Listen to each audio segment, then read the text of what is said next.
Mesdames et messieurs, il nous fait plaisir de vous annoncer l'arrivée de Sa Majesté la Reine Elisabeth.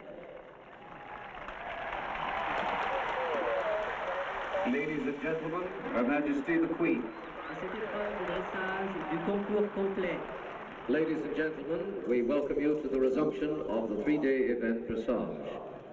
nous vous soulignons Marcel Rosier, le que capitaine de les l'équipe de France de spectateurs jumping ont parmi les décidé de ne pas spectateurs. applaudir avant que le concurrent n'ait terminé son parcours.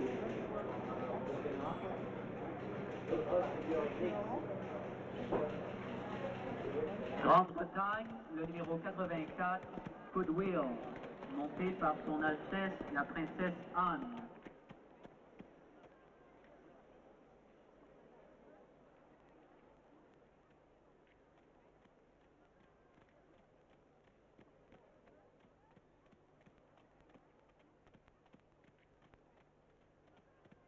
La difficulté de l'épreuve de dressage du concours complet vient de ce que les chevaux sont préparés physiquement et psychiquement pour le cross du deuxième jour.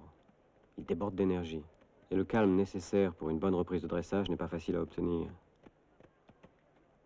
Anne vient de commettre une faute de main et Goodwill est difficile à reprendre.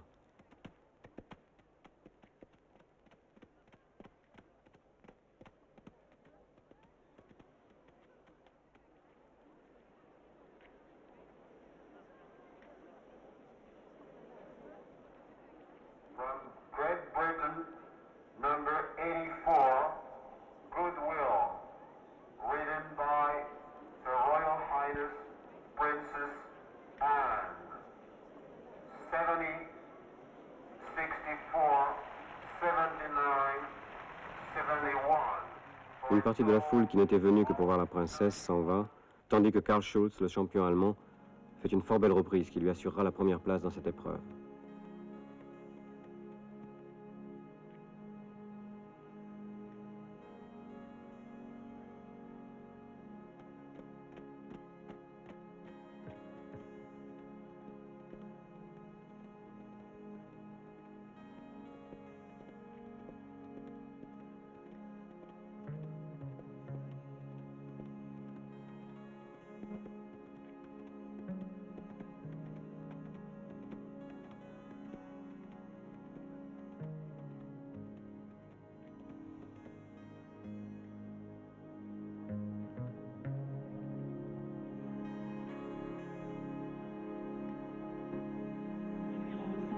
d'Allemagne, fabricant Karl Schulz, juge M116, juge C108.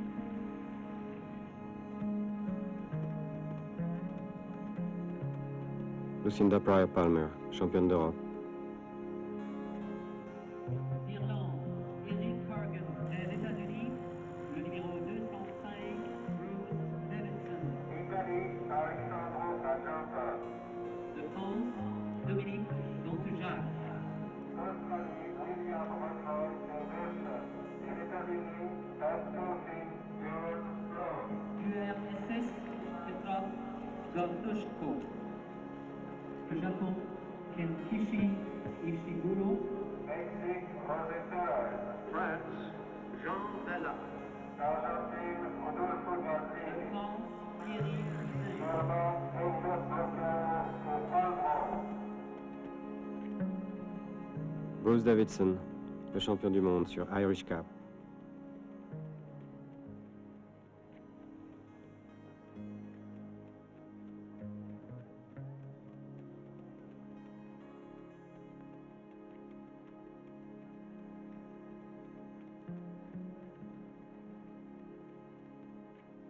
Ed Coffin, le plus jeune de l'équipe américaine avec Ballycore.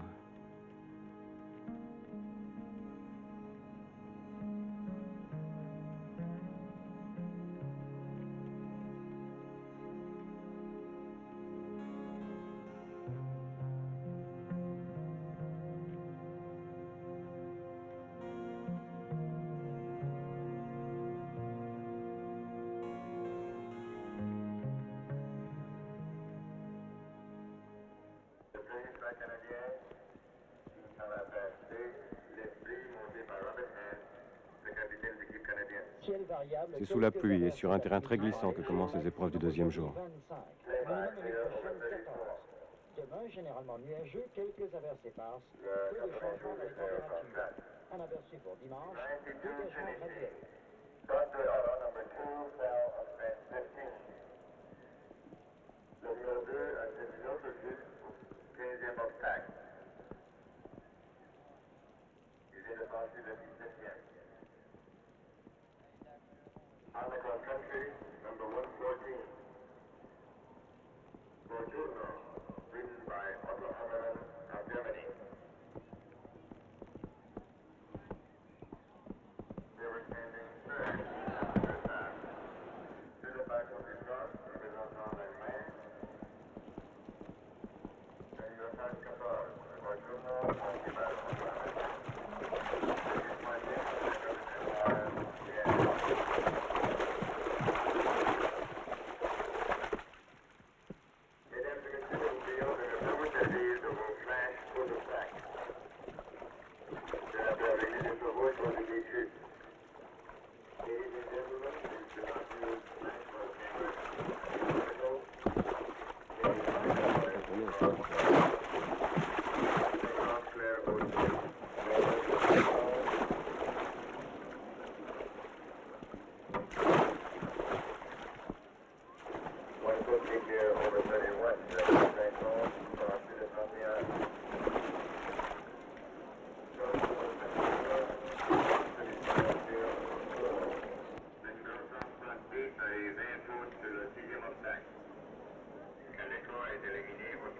Moi, je pense qu'on pousse un peu les limites du cheval, de ses possibilités. On lui demande de produire un effort qui est comme un coureur de marathon, un coureur de 5000, comme tout athlète, qui frise vraiment le maximum de ce qu'il peut faire. Un cheval ne se donnera que s'il a confiance et s'il veut le faire. Si on est obligé de l'obtenir par la contrainte ou par la force, à un moment donné, ça craque.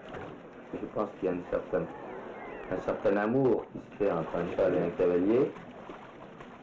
C'est un tandem qui doit être absolument lié.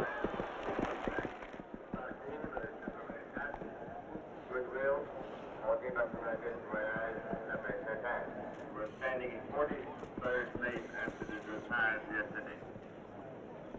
Sur le typique en ce moment, représentant l'Irlande, un Carlos, monté par le capitaine McMahon. Il était 43e après l'épreuve du dressage hier. Son aspect voyage a chuté un obstacle 19. Autour de l'arène, on attend anxieusement des informations sur la chute d'Anne. Le 18, vers au bras droit. Number 18, vers over 33. Notre voyage a remonté et est vers au vent.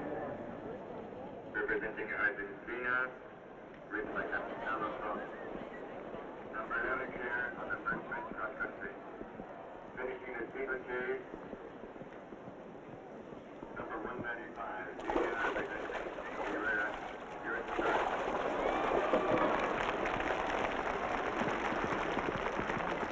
Le corps à la terre, monté par Jean-Yves Coutet.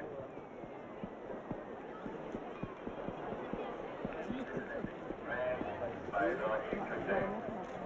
170 has been eliminated on fence number 13. Great Britain, Flamar, ridden by Hugh Thomas. Number 92. Sur le cross, le numéro 92 de la Grande-Bretagne, Flamar, monté par Hugh Thomas. Le choix numéro 11 d'Australie, Sinclair was derrière l'obstacle du cross. Flamar qui est number 80. Jean-Pierre, ridden by Hugh Thomas, over bench 3. Le choix de Grande-Bretagne a clairé le troisième obstacle. Le cheval mexicain Arupe au derrière obstacle du titre. Le club 11 clair sur Benjamin Thomas, affronté le P2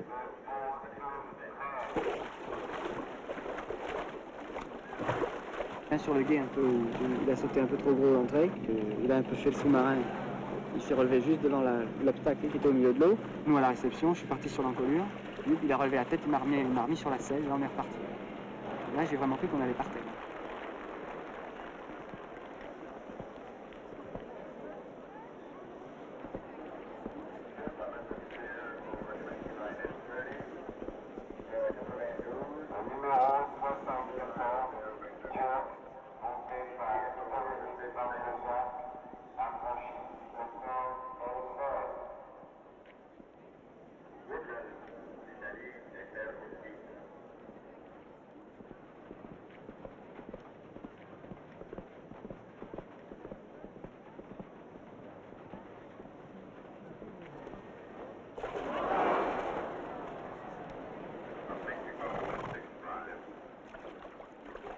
Had a fall on the third band.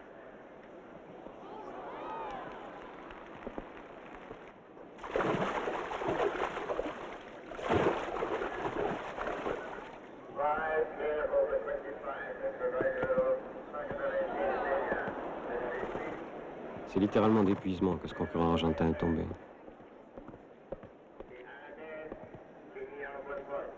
Karl Schulz, qui après l'épreuve de dressage est en tête, semble faire avec Madrigal un bon parcours. Il s'agit pour lui de conserver son avance, sans prendre trop de risques, car il est talonné au classement par les Américains.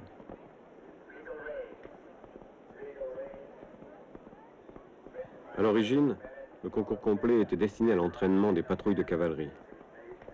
Il s'est développé en une compétition qui demande une totale dévotion à l'esprit équestre. Il faut que le cavalier et le cheval aient l'un dans l'autre la plus absolue confiance. Et une forme d'amitié qui se traduit chez le cheval par la plus totale abnégation. Avec la générosité des passionnés, un cheval peut se donner jusqu'à la limite de ses forces.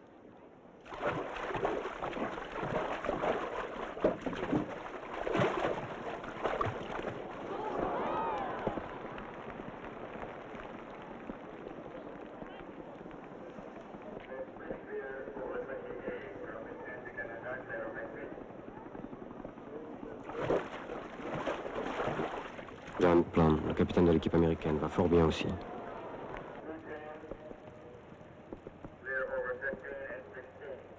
Il termine son parcours sous la pluie et il a bien failli avoir un problème sérieux lui aussi.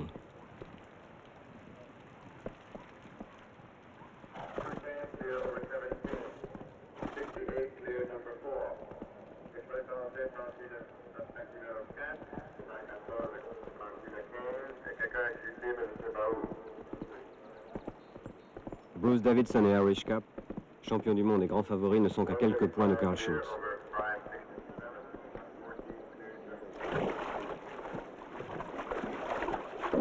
Voilà, c'est la fin des espoirs de Bruce Davidson pour la médaille.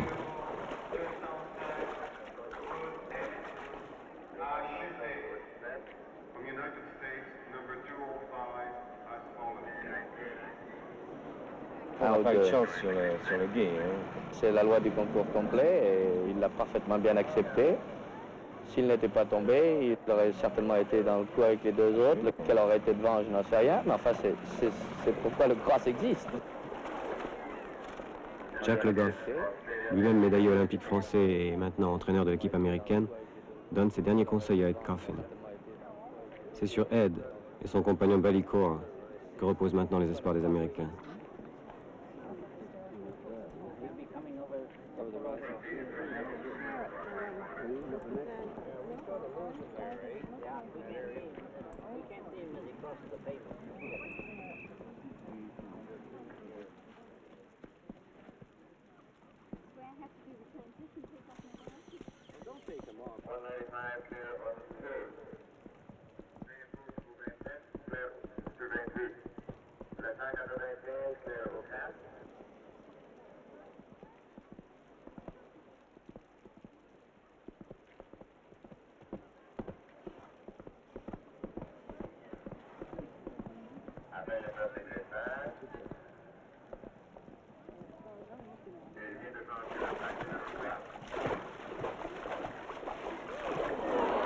Excellent parcours d'Ed Coffin et de Ballycore. Mais à la fin de la deuxième journée, Karl Schulz sera toujours en tête grâce à l'avance prise en dressage.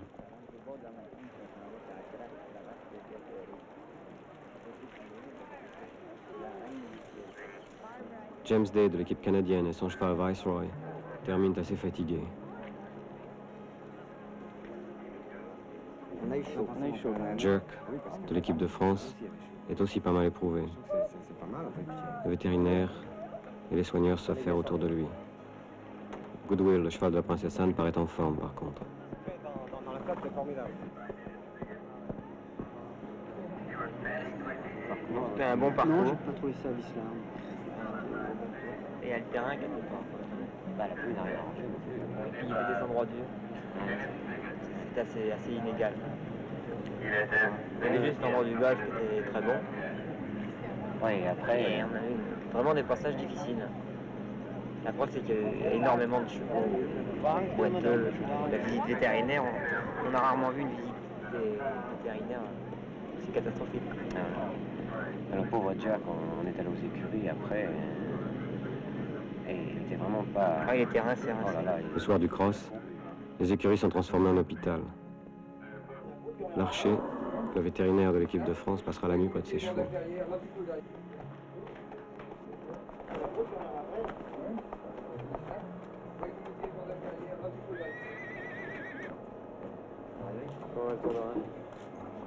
Je vais me dormir. Moi, je vois plus, il y a un temps de le réveiller. Ça a été dur. C'est dur.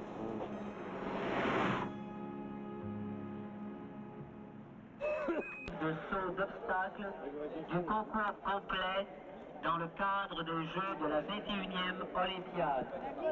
Les compétitions ayant débuté jeudi dernier par les épreuves de dressage qui se sont terminées vendredi, a suivi l'épreuve de fond qui s'est déroulée hier.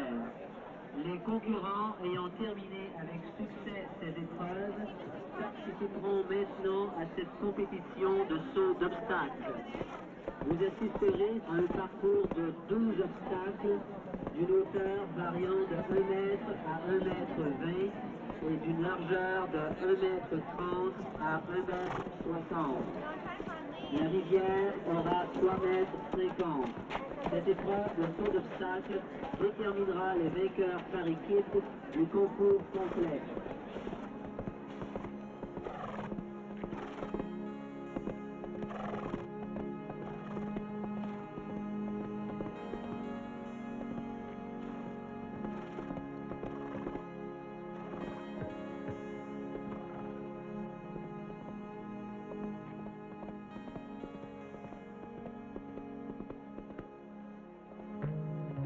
John Plum, sur Better and Better, n'est qu'à 5 points de Carl Schultz.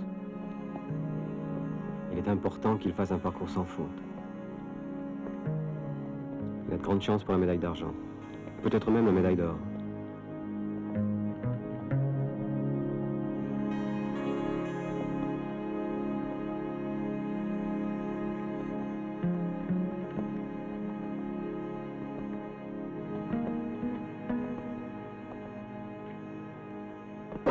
Une barre tombée, 10 points de pénalité.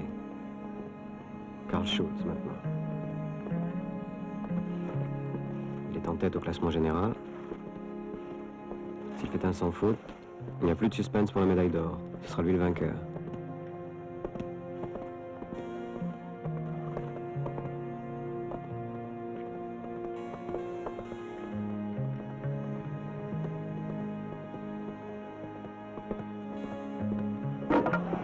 Aïe, une barre tombée, 10 points de pénalité.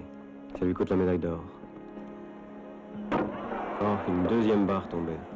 20 points de pénalité. Si Ed Coffin fait un sans faute, il vient de perdre la médaille d'argent. Et s'il fait tomber une troisième barre ou commet une faute à la rivière, il n'aura même pas la médaille de bronze.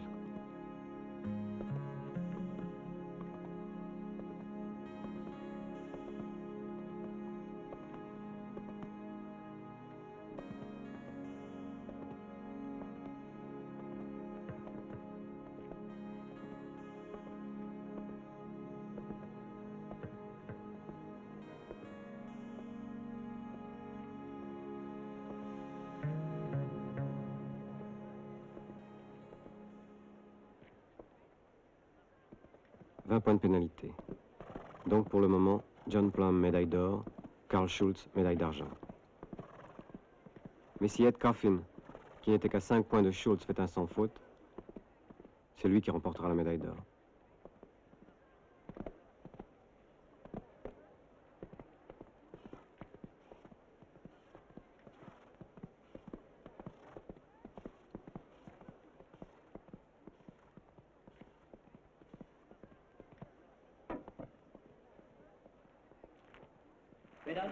Parcours sans faute pour Ed Coffin.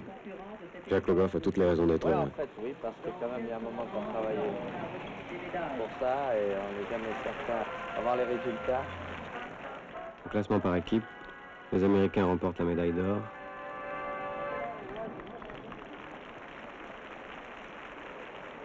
Ils sont ici salués par le président du comité des Jeux Olympiques et le prince Philippe.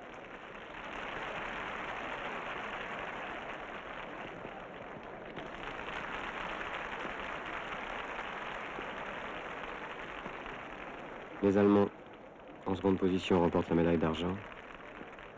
Et les Australiens, la médaille de bronze. Je me serais contenté un peu de moins, mais je voulais celle par équipe. Ça, il y a longtemps que une nouvelle après celle-là.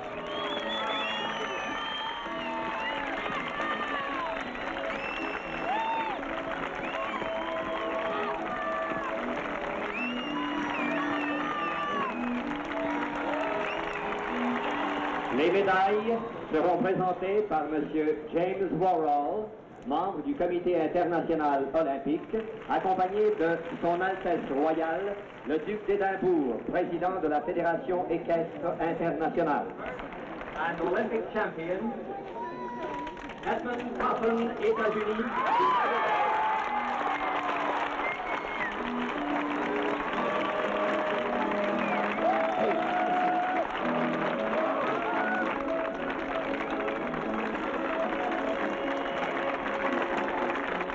Vous avez une équipe remarquablement jeune. J'ai l'impression qu'en moyenne d'âge, vous êtes l'équipe la plus jeune. Je pense, oui. Champion olympique il y a 21 ans, puis il y a 20 ans. Et le champion du monde il y a 2 ans, qui n'est pas le même, cette fois-ci, avait 22 ans à l'époque. John Plum, États-Unis.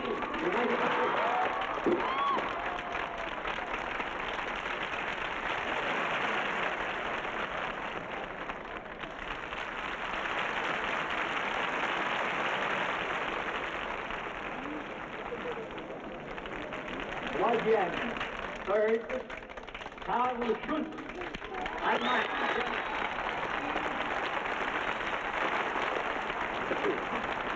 Et maintenant, l'hymne national du pays du champion olympique.